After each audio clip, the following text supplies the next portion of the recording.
Hey guys, this is Odd1 Gaming. This is going to be another King Arthur Legends Rise video. In today's video, we're going to talk about what arguably is, at least so far, from everything that I've opened, the hardest content in the game. That's going to be the Master of Death, and at the same time, this is one of the most important ones in the game because this is, apart from, certain shops where you can buy some things, this is the only spot in the game where you can get hero skill level up item. And we kind of looked and we kind of know how important it is to skill up our heroes, and that affects, especially the rares and the legendaries. It's really important because the first two stages are a little bit easier, right, where you can get common and uncommon ones, but if we want to get higher ones, we need to get to stage 3. From stage 3, we can start getting ourselves the rare talismans, right? Serpent ones, stag, whatever, all of these ones. And then obviously as we push forward, we get better stuff. But this boss is so difficult. Like, it took me 2 weeks, I'm basically day 13 today. It took me 2 weeks to barely manage to beat stage 3 of the Master of Death. And the reason why this one's so difficult is because of what the boss actually does. So I'm not gonna go too much, I guess, on the first one. The first phase is pretty easy, pretty straightforward. It is some RNG because, well, the boss starts off with right and left leg. The right one does 1 hit and stun, the left one does AoE and 20% chance to stun. Then the boss himself has the same skills, stun on the first one, then AoE triple hit with a chance to put attack speed down, then the same thing as one of the legs AoE stun, then this one that does damage and lands hit accuracy. And then this one is kind of like, charges the attack, must be charged 1 turn and all that. I don't think I've ever seen this one, honestly, on the first phase. I think actually this happens after you take down one leg, where it gets, attack increase, defense increase, shield, and all of that stuff. But the difficult one becomes when you get to stage 2, because there's so much control effects or abnormal status that happens that it's difficult to deal with it, right? So the right one, for example, attacks one enemy, has a 100% chance to inflict effect resistance. Same thing to the other one. That's not a problem. But when it switches to the second form, this one does AoE hit, 30% chance to do confusion, which can be really annoying because you can attack a random enemy or ally with a basic attack, and if you attack yourself, obviously that's a problem. Then left arm, same thing, single target hit, that does a stun. So this one's a little bit the more difficult one that inflicts confusion because the boss himself does the same thing. He starts with a single stun, but then he starts with this. He has a chance to land brainwash, confusion, fear, just randomly. And if you have that land on everybody, it becomes a bit of a problem. Then an AoE hit that, can do some solid damage, and it also heals himself, based on a percentage of the damage he does. Then this one charges the attack. This one's problematic. If you do not dispel this when he starts charging, I've seen that most of the time, at least one of my people just gets one shot, right? And it definitely does a ton of damage, especially if you have this curse on it. And then this one again, double hit AoE, chance to land stun and push back the attack gauge, and this one again with hit. So it has so much going on. It's insane. It's insane what this boss does, and it's really difficult to deal with it. Now, I managed to beat it with this team over here, but again, it's pretty tough, and unfortunately it's not full auto. That's the issue. So the way that I start off is I focus on the right leg. I start hitting with everybody till I take down the left leg, because in the first phase, the first tricky thing, and I guess the only tricky thing that I've came across so far, is the fact that you cannot hit the boss directly until you take one of the legs down, because if you try to hit it, it doesn't take any damage, right? So you have to take down one of the legs, so he kneels, and then you start attacking him, and after that it becomes a bit easier. You see, I take the first one, he loses the percentage of HP, then I focus doing damage on him, I slowly take him down, I'm not gonna leave through the whole of it. Then when he comes back up, he starts getting, he gets that shield, that attack increase. So what I'm doing is I'm focusing the other leg, so he slowly starts losing that shield, because I would just waste the damage that I would do on the main boss himself, because I would do a lot of that damage in the shield, which by the time I take down the shield, I would just take down this leg. You see, the shield went off. I'm almost taking down this other leg and he drops again, he loses a good chunk of his HP. So that's how you do it in the first phase. Then after this it becomes pretty easy. He does come back up again with the shield, but I pretty much go through this pretty easily, and then we go back to the second phase. Now the way that it works on the second phase, it's at least the way that I've done it is, first of all, you focus the boss himself in the middle, right? You hit him, you ignore the left and the right tendril, you just attack him in the middle to try and get him past this point, right, where he kind of like switches the form. And after you do that, you're going to change a little bit the strategy because, well, there's something quirky that the boss does if you take down the left tendril, right? So I focus this one, I slowly, go through it, slowly get there, boom, boom, boom. Okay, see, this is the point where I mean, when he starts charging like this, you 100% want to do enough damage where this one goes red all the way. Otherwise, you pretty much get one shot, right? You pretty much get one shot if that goes all the way through, or at least one or two people. That's what happens to me all the time. So luckily, there was no stuns or not too much confusion on my main DPS, which are Anguish and Tristan.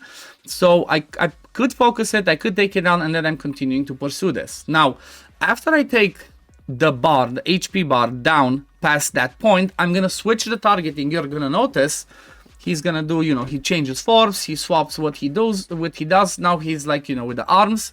Now I'm gonna focus the right one. The reason why I'm doing that is because if you take down the the left arm, which is, right on the screen, left arm as it's named, when he kind of tries to do a skill with that one, he will heal us instead of doing damage, right? And that only happens with the left arm. With the right arm, it doesn't happen as far as I've seen. But it's only with the left arm, which again, it's the right on the screen.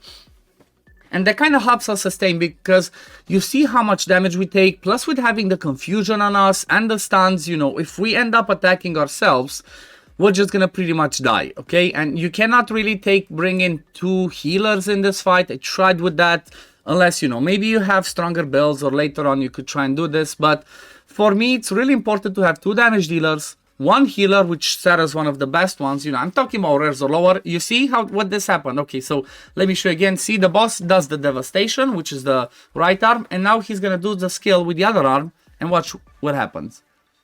He heals us, right? That's because we took out that arm on the right, which again, it's I don't know why it's called. I guess it's logically because if you turn around, it's right and left, but pretty much taking down the left arm after you get him past that HP threshold is mandatory because it helps you survive. Even like that, we take so much damage and it can be so difficult. Like if he lands those stuns, if he lands the confusions, it just becomes, it's really tough to deal with it. And having somebody that brings you a little bit of dispelling or controlling of the abnormal status is mandatory. That's why I have Bodwin in here. If you have the legendary, which I'm going to show you which is the one, then it's going to be a lot easier. However, how many people have the legendary? You see, look at that. Everybody has confusion.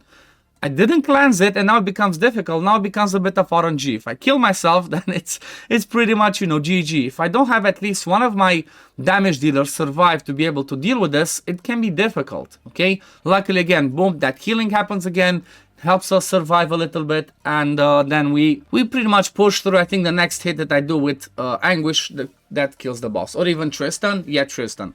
We killed the boss and I did it. And then you can see when we look at the damage that I dealt, this is the total damage. 45% by Anguish, 43% by Tristan, a little bit by Bodwin, and close to nothing from Sarah. Now let me quickly show you the order. This is the skill order that I have set. Tristan, third skill, first skill. Anguish, third skill, first skill. Sarah, third and second, and then Bodwin does whatever. Now, let me show you the builds, I guess, that I have now. I'm going to try and quickly go through them, but this one's a little bit of a more complex fight, and it's a bit, that's why it takes a bit longer, because, again, it's the hardest fight that I've come across in the whole game so far, and it's one of the most important ones that you want to advance at least to stage 3, if not a lot higher, because that's what you need to skill up your characters. Now, let's first look about the one that I was talking about that removes abnormal status, and that's going to be Gillian, right? She's going to be amazing because she has this passive, even though it's a bit quirky because it's only 6-turn cooldown. When an ally is inflicted with abnormal status, triggers overhealing for all allies inflicted with abnormal status, which pretty much removes all of that and then heals them according to the number of abnormal status that they have. So this one's gonna be a lot better, but because I don't have that one, I'm obviously using Baldwin, which has the same thing. On the passive, it's on a 3-turn cooldown though, but he only has a 40% chance to trigger when inflicted with abnormal status to remove it, and then grants them defense increase 1. Now that's only because I have him Chivalry 1, and I specifically gave him that first level of Chivalry so we can get that extra increase. Now I guess let's look at the build. So you see that I have my Baldwin 58 out of 60. Then when it comes to skill ups, I have nothing in him in the skill ups. Awakening, you see that he's 2-star awakened, and then equipment, I'm running vigor and life on him, right? And then the total stats are over here. It's a bit tricky. You kind of want more HP as much as possible because he's more of the tank there, and then some effect accuracy because he does land attack penalty, right? Attack down on his second skill, but I didn't focus it. I'm still landing it because of RNG. So that's what's his name, Baldwin. And then I kept his standard relic. It's level 30. It's not awakened. Okay, no level ups on the relic. Now the next one that I have in the team is gonna be Sarah. Sarah's amazing because she brings healing, she brings defense up. She's even suggested in there as the teams. I have no skill ups for her either. Awakening, I have a 2-star awakened. I'm not 3-star yet. Then when it comes to the Chivalry, I have no Chivalry on her, just basic. And then equipment, she is running again a Vigor set and a defense set. You want to give preferably Vigor with HP because her healing scales off of her base HP. So I just, I didn't have that yet. I don't have the perfect sets yet. I don't have the perfect gear. I'm still in the process of farming, but these are her total stats. You mostly care about speed, vigor, and HP, right? Speed, so she goes more often. HP, so she heals higher, and then nothing else really matters. I don't even have a belt, as you can see, because it's on Morgan, the only one that I have. So I could swap it and take it for this fight, but I'm just trying to not constantly swap people. Now, when it comes to relics, I'm actually using her base one, which is the Storm one. You could go with the Cold one, but this one is better from my point of view because when it heals, it puts decrease up on the third skill, right? Defense increase 1. You definitely want that so you can, survive because the boss hits really hard. Okay, and then the next one's gonna be Tristan. 58, 3-star awakened. No skill up for him yet. Awakening again, 3-star. Then Chivalry. I do have Chivalry 1 on him because I pulled a copy of him. I'm not sure this one is mandatory or not. I guess this one helps a bit, but I don't think it's mandatory. I think you can do it even without that as long as you do enough damage. Now, when we're talking about equipment, I chose to go with speed on him because he does get a damage boost when he based on his attack speed. So that's why I did that. And also when we look at his kit, right, he gains at least on the ultimate, he does more damage based on his extra attack speed. Plus you want him to go as often as possible so he can keep landing that attack decrease on the third skill, attack decrease on the first skill. So that's kind of really important. So that's why I chose to go with speed and crit rate because obviously he can do some damage. These are his total stats. He has some decent crit rate because I managed to get a crit rate on this one. I think I could level up this more. Yep, I could even level this up more. I think I should do that, but maybe, you know what, let me just do it now because I use it. Effect resist, whatever. I get a little bit more flat attack, but total stats, you see he has higher attack speed, he has good crit rate, a little bit of effect accuracy, so he can obviously land his attack speed decrease, and then he has good attack and, some good other survivability. When it comes to relic, it's 4-star, level 30, no level ups on it, no awakenings. And then the last one in the team, I think I didn't show Anguish. Anguish has no skill ups. Awakening, he's 2-star awakened. Then Chivalry, I do have him Chivalry 8. And again, I don't think this is mandatory. It does help because he does get some extra stats here. So, he gets some extra stats along the way. However, Anguish is not mandatory. You can use any other good DPS. Whoever's going to be your best DPS in this slot, you can use instead of Anguish. If you have Ban, if you use K, anybody else that's going to bring you some solid damage, that's what you're going to use. I just use them because, again, I have him Chivalry 8. He does some decent damage, even though he's mostly about that damage over time, about his dots. I just chose to use him like this, and the reason I chose to to get him so high Chivalry is because he's really good everywhere. So I used lots of these rare memory stones, right? This is how I got him. I didn't pull like 7 copies. Again, I'm fully free to play, keep that in mind. I haven't spent in this game at all, so I try to be as efficient as possible, but I invested a lot of memory stones into him. Now if you look at his kit, right, the relic, it's the cold one. I just kept this one, 4-star, level 30. I didn't level it up. And then when it comes to his equipment, he's running a vigor set because, again, you want to get as much of that vigor rolling. And then I don't have a second set completed, but I have some good stats, HP percent with some crit rate, attack speed on the earrings. And then if we look at the necklace, it's a life necklace that gives me effect accuracy, right? You want effect accuracy on him to land his damage over time.